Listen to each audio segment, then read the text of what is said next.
Bedtime Stories made for you by Diggy and George. Parable of the new wine and old wineskins. John's disciples and the Jewish leaders sometimes fasted.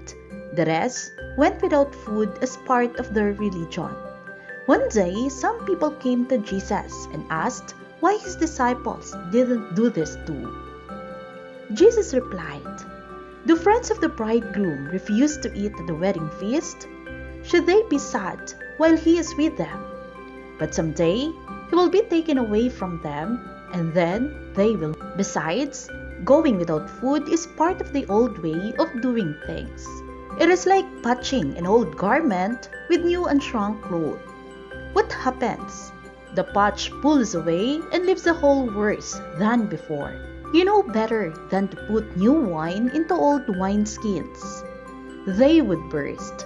The wine would be spilled out and the wineskins ruined.